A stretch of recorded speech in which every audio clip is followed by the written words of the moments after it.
With the latest agriculture news from across the state and nation, it's time for the AgNet News Hour from AgNet West. Here's your host, Brian German. Good morning and thanks for joining us here on the AgNet News Hour. We've got an in-depth look at some of the needs for the organic industry in California coming up later in the show, and we have this week's Almond Matters segment. But first, in today's top stories, the Delta Conveyance Project is anticipated to provide significantly more benefits when compared to the costs associated with the project. The Department of Water Resources released a benefit cost analysis for the Delta Conveyance Project, showing that the infrastructure modernization project would generate nearly $38 billion in benefits. For every dollar spent, $2.20 in benefits would be generated in areas including reliable water supplies, climate change adaptation, earthquake preparedness, and improved water quality.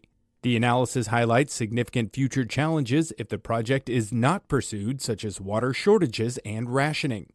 The project's cost estimate remains approximately $20 billion despite inflation, with potential cost savings through design refinements. Funded by local public water agencies, the project aims to ensure affordable, safe, and reliable water supplies. And in other news, the American Farm Bureau sees plenty to like in the House Farm Bill proposal. However, the Senate version leaves much to be desired. Partisan priorities seem to be the focal point leading up to Thursday's House Ag Panel markup. The Farm Bill fight reached a boiling point even before the House markup, with Ag Democrats pushing back against Chair Thompson's GOP proposal, unleashing an exhaustive roster of hunger, conservation, and labor groups who opposed it. But the American Farm Bureau, National Cattlemen, and even National Farmers Union see plenty of value in the House Farm Bill proposal. Director of Government Affairs with the Farm Bureau, Joe Gilson, explains. Where Chairman Thompson is coming down is he's doing an across-the-board reference price increase that is 10 to 20% over what is currently the statutory reference price.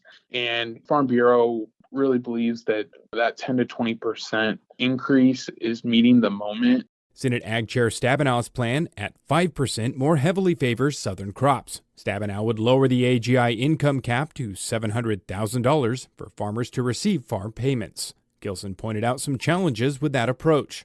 They might have a gross income that's over $700,000, but a net income where they don't make any money that year because of the increased expenses that they've faced on farm.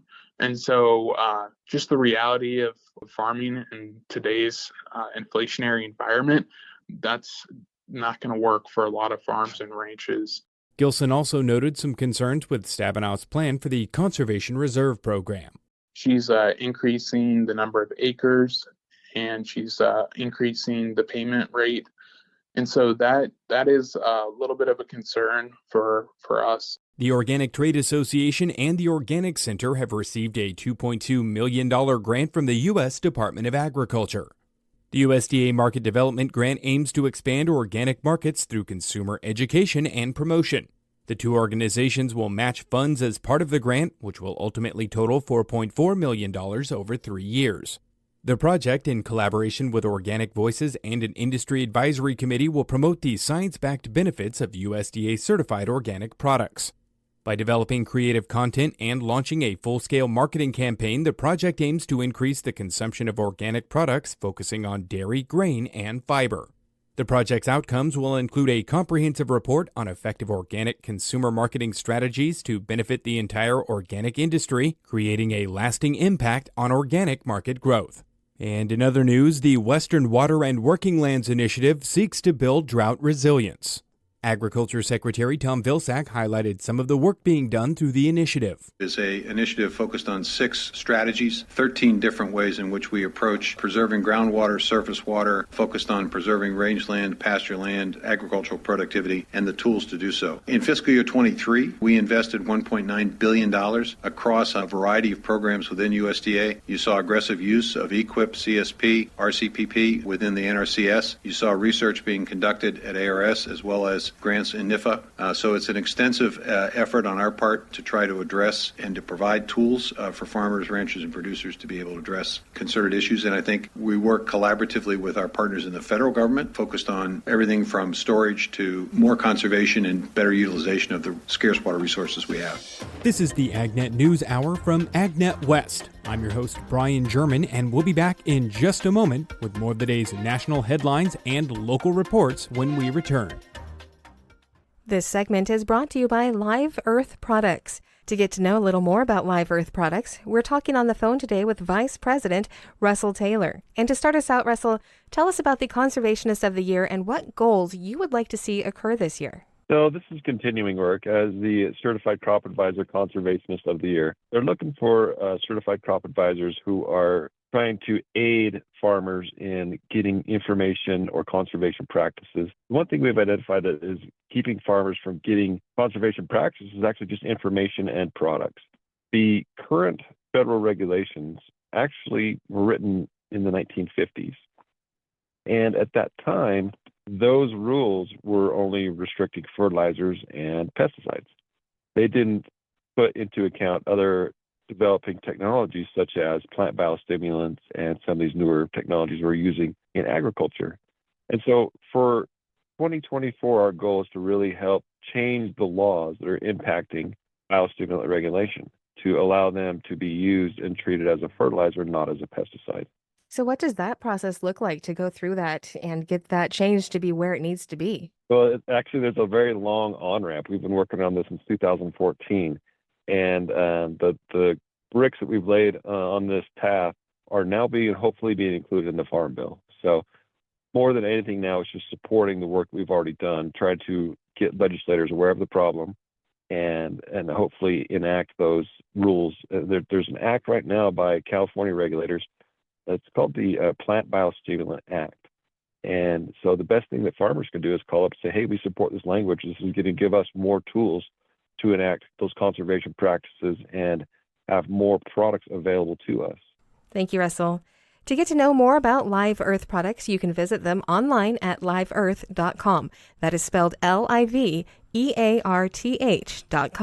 I'm Sabrina Halverson. You're listening to the AgNet News Hour from AgNet West. I'm your host, Brian German, and we've got more of the day's agriculture news right now. Producing large amounts of sustainable, clean-burning aviation fuel will take large amounts of ethanol and huge amounts of biomass to make that ethanol. Some people don't believe we can grow and transport enough biomass to do the job, but an Energy Department study says yes, we can. Jeff Marudian with DOE told us. This report finds that the U.S. can sustainably produce over 1 billion tons of biomass per year. And that means we can triple the current U.S. bioenergy production while still meeting projected demand for food. That would allow for yearly production of 80 billion gallons of sustainable jet fuel. That's all the jet fuel needed in the United States, on top of meeting the demand for food, feed, fiber, conventional forest products, and exports. Now, right now, almost everyone seems to be in favor of establishing a sustainable aviation fuel industry. It would certainly create a new revenue stream for farmers and, along with it, thousands of jobs in rural areas. However, if you want to stir up a lively debate, just start talking with farmers about agrivoltaics, which is when solar power is co-located with agriculture, like grazing or crop production on solar fields. So-called solar farms. Jeff Marudian says some farmers are embracing the idea of putting solar panels on their farmland, using that land to generate and possibly sell power. Others hate the idea, claiming it causes a permanent loss of agricultural land and reduced ag production. The Department of Energy is funding some studies on this, too. For example, we're funding Iowa State University to demonstrate and evaluate horticulture and beekeeping at a 1.35 megawatt solar array on campus.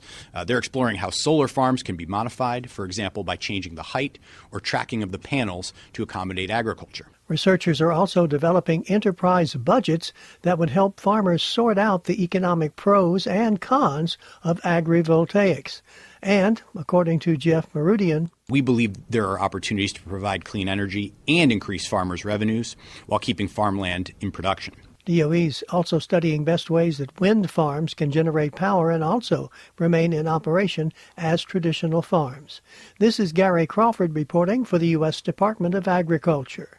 Thanks, Gary. AGCO Corporation has announced the 8th annual Massey Ferguson Sowing Good Deeds Contest. The award honors Professional Rodeo Cowboy Association rodeo committees for their charitable and community contributions. Each year, 5 finalists are selected from dozens of nominations, where one rodeo committee will win a Massey Ferguson 4700 series tractor for the great work they do. Nominations are open until September 1st, with finalists to be announced on October 11th. The grand prize winner will be revealed during the National Finals Rodeo Gala in Las Vegas in December. The contest, open to all PRCA-sanctioned rodeo committees in the contiguous 48 states and District of Columbia, evaluates participants based on community involvement, entrepreneurial spirit, and ability to overcome challenges. More information about the contest can be found at masseyferguson.com. It's important to know where to find food safety information when grilling. Meredith Carruthers, food safety expert with USDA's Meat and Poultry Hotline, outlines several ways you can get food safety questions answered. So if you want to talk to a live food safety expert, you can call us on the Meat and Poultry Hotline. We're open Monday through Friday from 10 a.m. to 6 p.m. Eastern Time. You can reach us at the phone, at 1-888-674-6854. So it's 1-888-MP-HOTLINE. You can also live chat with us, same times, Monday through Friday, 10 a.m. to 6 p.m. Eastern Time at ask.usda.gov. If you have any questions, when we're not open or not available live, you can send us an email at mphotline@usda.gov. And then we do have food safety messages, FAQs, questions and answers that you can search 24 hours a day as well at Ask USDA. So ask.usda.gov. I'm Will Jordan for AgNet West. Thanks, Will. Ag Secretary Tom Vilsack announced the first round of funding under the new Regional Agricultural Promotion Program that was launched back in October. At that time, we authorized $1.2 billion in Commodity Credit Corporation funding to help American agricultural exporters diversify their footprint beyond traditional and established markets. We've long been a global leader in food and agricultural exports, but nearly 60% of our exports go to just 4 markets: China, Mexico, Canada, and the European Union. And as we've seen in recent history, there are devastating consequences if we rely on just a few large markets. We remain committed to our established customer base around the world, but we're also setting our sights on new growth opportunities in places like Africa, Latin America, and Southeast Asia, where opportunities are significant and where U.S. exporters may not have yet established a firm foothold. These are part of the world where the GDP is rising, middle classes are expanding, urban populations are growing, and retail food systems are becoming more modern. All of this, we believe, creates a demand for greater variety of high-quality food and farm product, which the U.S. can produce. You're listening to the AgNet News Hour from AgNet West. We'll be back in just a moment with more agriculture news. You're listening to the AgNet News Hour from AgNet West. I'm your host, Brian German, and with today's agricultural law and tax report, here's Roger McOwen. An issue for all motorists, but one of particular interest to motorists using rural roadways, is the length of time that a train can block a crossing. Many states have statutes that specify the maximum length of time that a train can block a public road. The state laws vary, but a general rule of thumb is that a blockage cannot exist for more than 20 minutes. There are numerous exceptions concerning such things as emergencies and when the blockage is a result of something beyond the railroad's control. When state law doesn't address the issue, there may be restrictions at the local level. A significant question involves the extent to which state laws on road blockages are valid. Railroads are subject to an interesting and sometimes confusing mix of federal and state law. Does federal law preempt state law on this issue? It can if state law only applies to railroad companies rather than the public at large and has more than just a remote or incidental effect on railway transportation. That's because the Surface Transportation Board has exclusive jurisdiction to regulate railways. This all means that state law must be carefully tailored to apply broadly to roadway obstructions generally and not have anything more than a slight impact on railway transportation. If those requirements are not satisfied, federal law may control. This has been the Agricultural Law and Tax Report. I'm Roger McOwen. Coming up, we've got a story on the outlook for dairy, and just to get us in the proper mood, let's go back in time to the 1940s. Classic entertainer Danny Kaye tells his radio show friends he's gotten hold of a milking machine and is going to Washington, D.C. to deliver it in person to the Secretary of Agriculture. Sounds like a crazy idea. But I think my gift is very appropriate. I even wrote a little verse to go with it. Would you like to hear it? No! That's fine. I'll read it to you. Dear Secretary of Ag, if the milk supply doth lag, attach this machine and your cows will come clean. Why should you be left holding the bag? Oh, okay. We've got our opening for our dairy story, such as it is. So we need a headline now. What headline should I use for the story on the outlook for the dairy business? Dairy production continues to grow. Hey, that's not bad. USDA Outlook Chairman Mark Jekanowski with his suggested headline, and it fits. Last year, U.S. milk output was about 226 billion pounds. This year, it could be 227. Some of that increase has been inspired by what Mark describes as very strong butter and cheese demand in the U.S. So for 2024, cheese prices this month we raised by 7 cents per pound. Currently at $1.69 per pound. Butter we raised by a penny to $2.94 per pound. These are very strong prices, historically strong prices, and we expect them to be down a bit next year given the higher supplies, higher milk supplies, higher product supplies. Yes, as we said earlier, this year's milk output could be 227 billion pounds. And for next year into 2025, we expect that growth to continue. It could grow by 2 billion pounds, this time up to 229. As to what that will do to milk and dairy product prices? Across the board, we're anticipating prices to be lower, not dramatically lower, but lower, reflecting these larger supplies. USDA is forecasting this year's all milk price to average $21.20 a hundredweight. Next year it could drop by 30 cents, down to $20.90. So, okay, that's the story. Want to hear another cow joke now? No! That's what I thought. Gary Crawford for the U.S. Department of Agriculture. Thanks, Gary. In other news, the Department of Labor will be hosting a webinar to educate employers, ag associations, farm labor contractors, farm workers advocates, and other interested members of the public about the 2024 Farm Worker Protection Final Rule. Participants will learn from the Office of Foreign Labor Certification, the Office of Workforce Investment, and the Wage and Hour Division about the key aspects of the rule changes. The webinar will be held on June 6th, and a recording of the presentation in English and Spanish will be made available at a later date. More information about the webinar is available on the upcoming events page at agnetwest.com. And in today's Almond Matters, brought to you by Valent USA, we're talking pest management approaches for the latter part of May.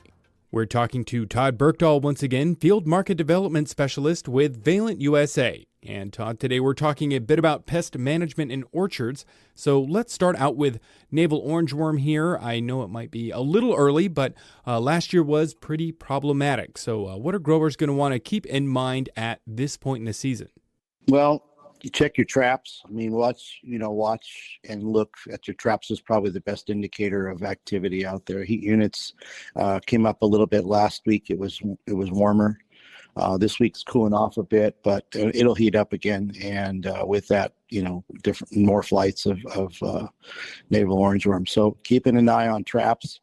If you don't have traps, ask your PCA or put some out there. It's a good indicator. It's not a silver bullet, but it gives you a good indication of what's happening out there. And then, an ounce of prevention is worth a pound of cure. If you're going to be spraying now for anything, mites are showing up sporadically, but as we get some more heat, they will blossom. Not literally blossom, but they'll take off. And so when you're spraying for mites, you can always put a product in there for navel orangeworm, cheap dipel, you can put bacillus, won't disrupt anything. Dipel's a cheap alternative to some of the more, potent materials, but it only lasts about 5 to 7 days. So you need to keep that in mind. But if you got activity out there, if there any activity at all, it'll knock them out.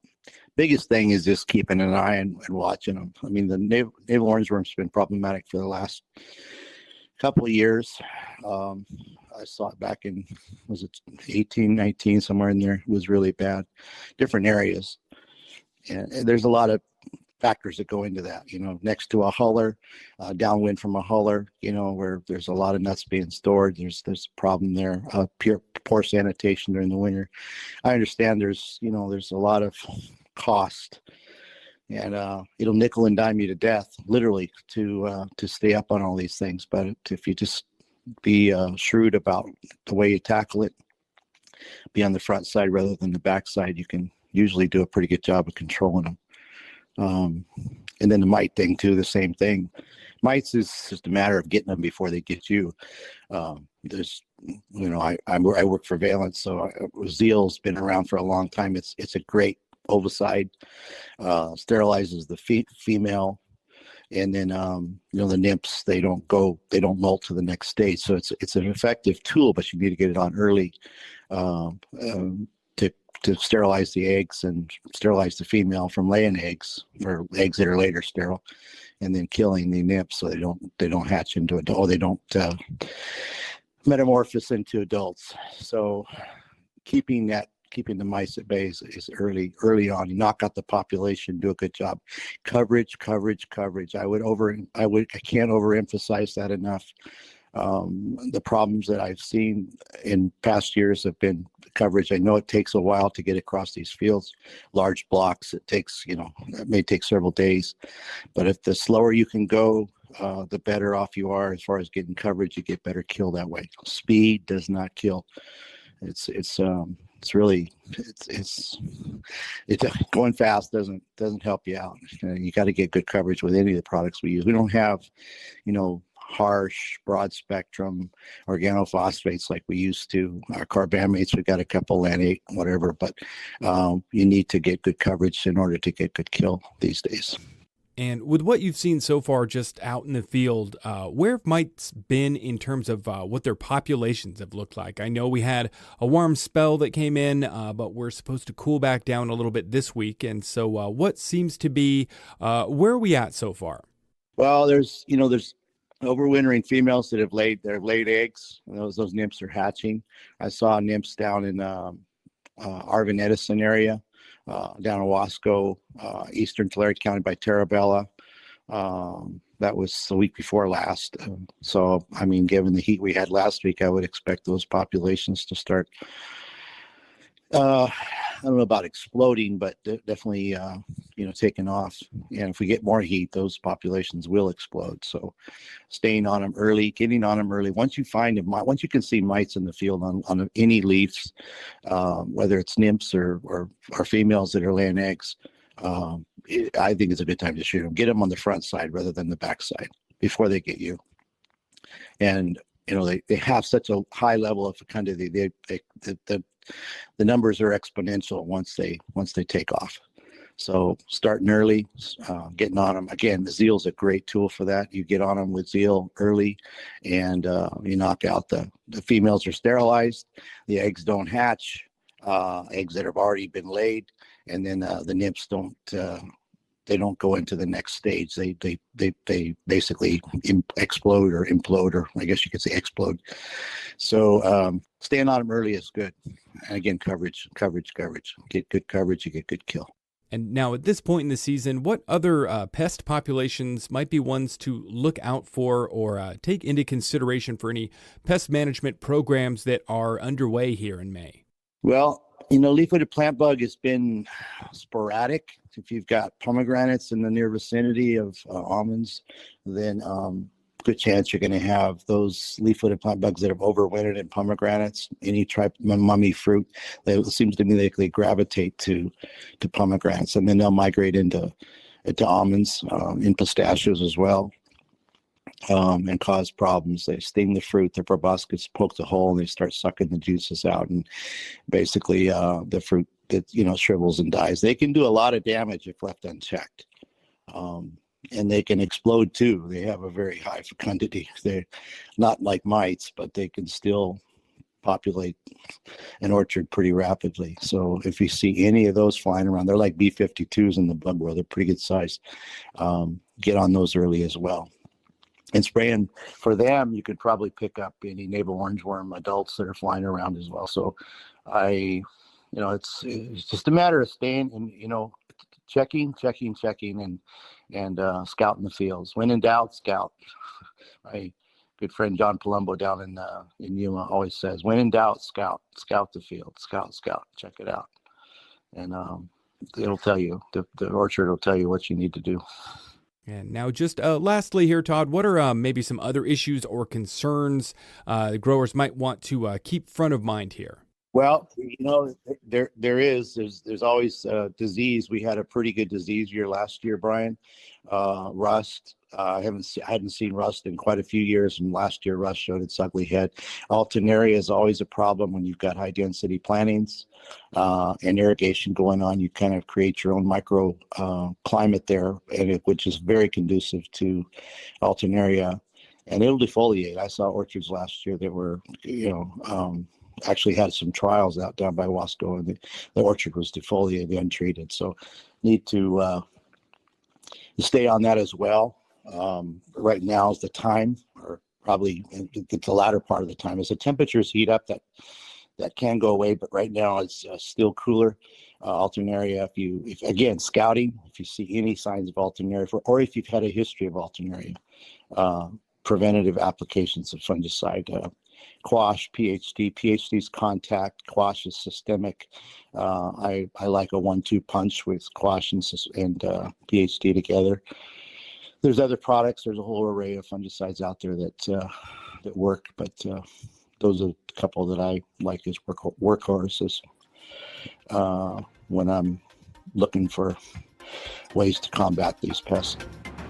This is the AgNet News Hour, and I'm your host, Brian German. We'll be back in just a moment with more agriculture news. You're listening to the AgNet News Hour from AgNet West. I'm your host, Brian German, and we've got more of the day's agriculture news right now. Today we're joined by postdoctoral researcher with the UC Organic Agriculture Institute, Shri Rangarajan, to talk about a needs assessment that has recently been completed. And we've talked to the director of the Institute, Houston Wilson, several times as the development of this has been underway since it started. And since you've been spearheading this needs assessment, Shreya, let's get into how this was conducted and move into what some of the discoveries were. Sure. So essentially, this started with the founding of the Organic Ag Institute, and there was a recognition that we first needed to understand what was happening in California. So we decided to undertake a needs assessment, and there were a few things that we wanted to achieve with it.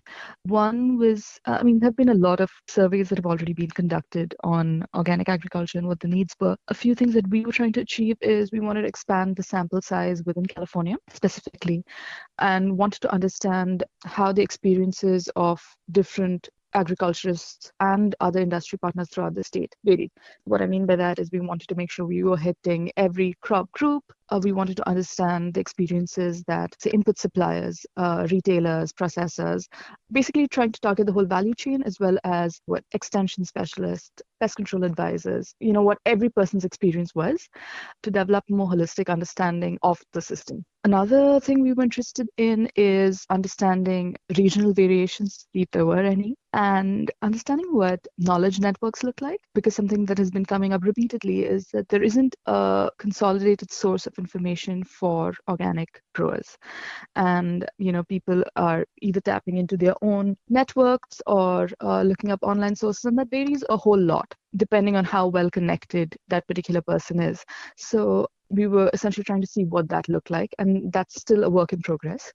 So I want to say this at the outset, is that the needs assessment, there is still work being done on that front. It's not still complete. Gotcha. So this assessment information that's been put out is kind of a snapshot of what has been discovered thus far, but the work in this area in identifying needs and interacting with the industry, that'll continue moving forward, right? Yes, exactly.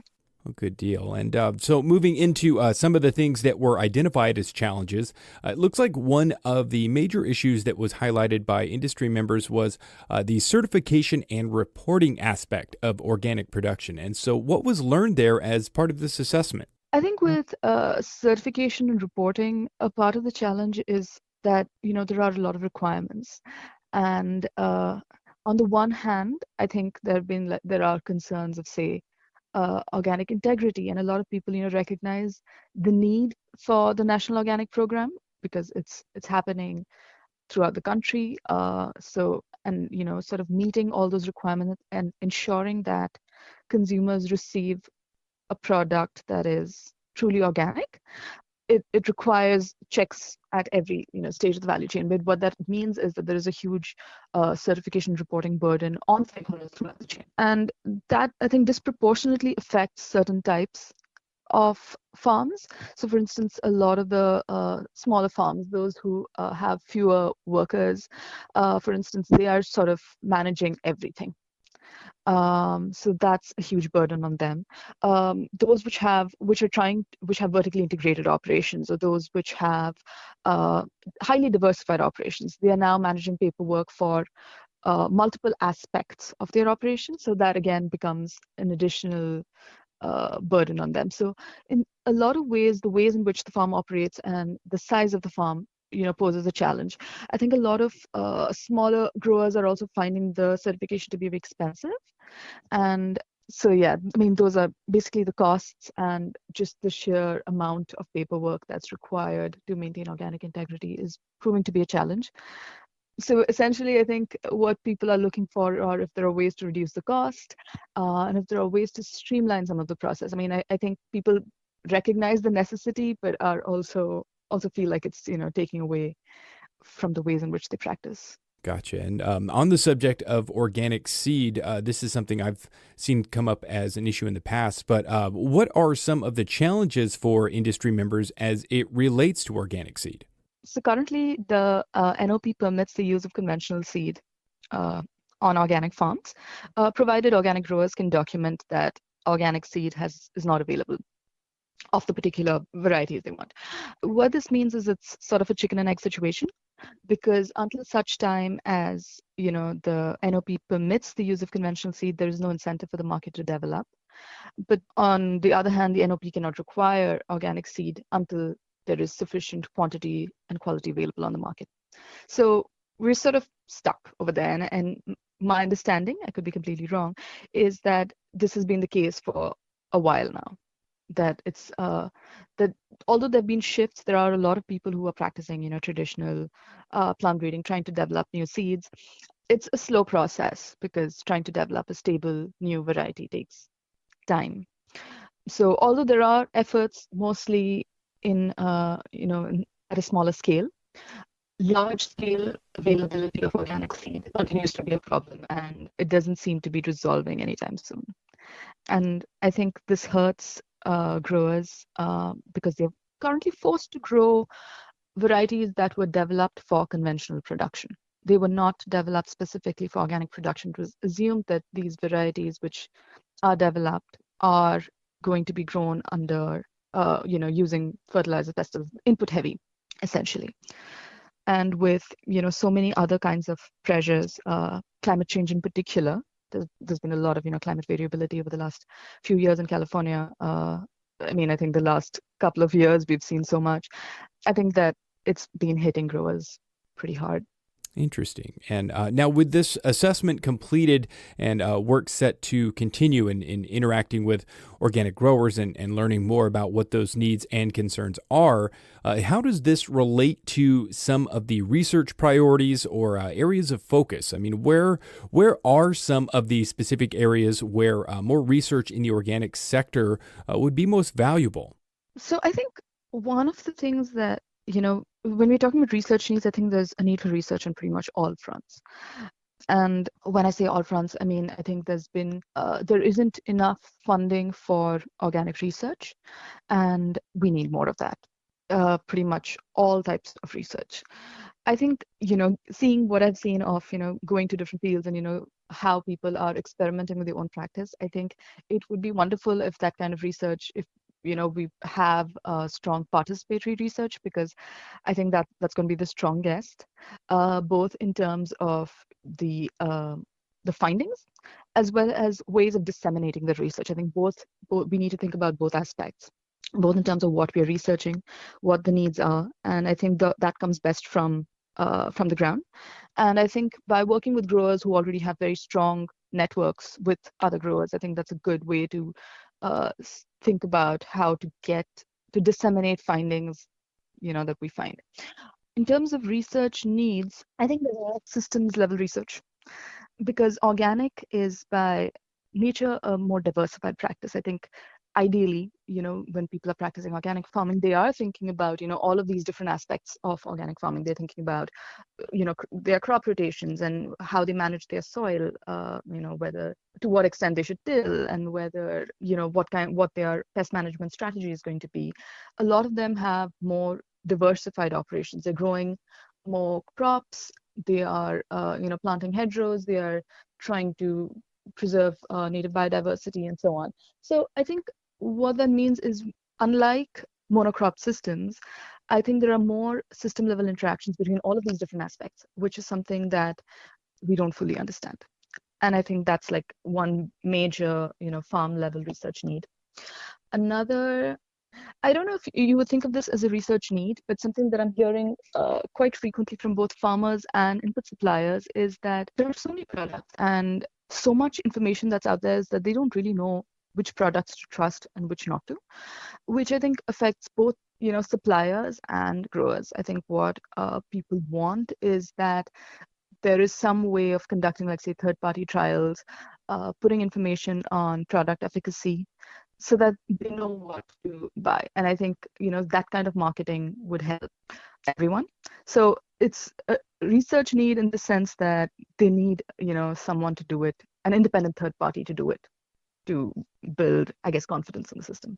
So maybe some more extension research that can offer some of that information to the industry, testing some of these products and equipment to give growers an idea of what they might expect without having to take such a big risk on something they might not know very much about. Yes. I mean, it's a huge risk for growers. They're committing to growing something using this one product for an entire season. And I don't know that not all growers have the risk profile for it.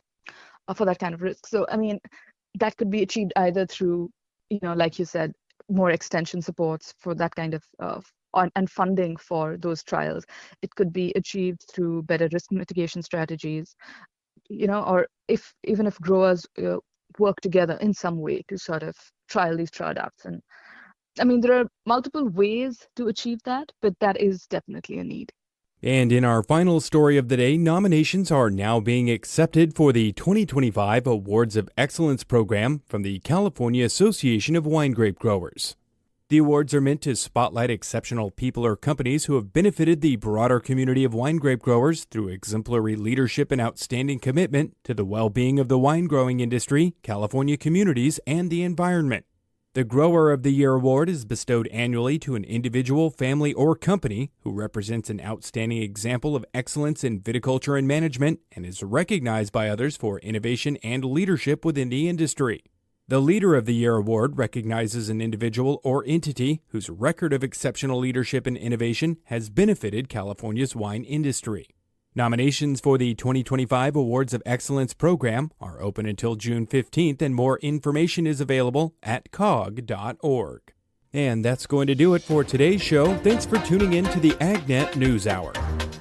To get more information on the topics you heard today, visit AgNet West online at agnetwest.com. You can also stay connected by following us on our social media at AgNet West on Facebook, Instagram, and Twitter. You can also find our broadcast team of Brian German and Sabrina Halverson on Facebook and Twitter. Thank you for listening to the AgNet News Hour from AgNet West. AgNet West Radio Network, your primary choice for agriculture news.